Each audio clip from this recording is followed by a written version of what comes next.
5 punca kehausan yang berterusan walaupun dah minum banyak air. Yang pertama, kencing manis. Bila gula dalam darah terlampau tinggi, badan akan bertindak balas dengan membuang kelebihan gula melalui air kencing. Jadi kita akan dahaga berlebihan sebab paras gula tinggi dalam badan. Yang kedua, masalah buah pinggang. Buah pinggang yang mula rosak tidak dapat kawal keseimbangan air dan elektrolit dalam badan. Akibat daripada itu, badan akan kehilangan air tanpa disedari dan rasa dahaga tak hilang. Yang ketiga, kekurangan elektrolit.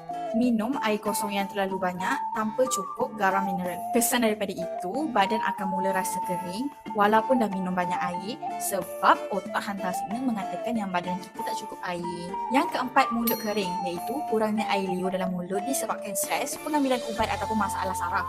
Rasa macam dahaga tapi bukan dari dalam badan. Yang kelima, pengambilan kafein ataupun ubat. Kafein dan ubat tertentu menyebabkan badan membuang air dengan lebih cepat, mendorong kepada dehidrasi dan rasa dahaga yang tak habis-habis.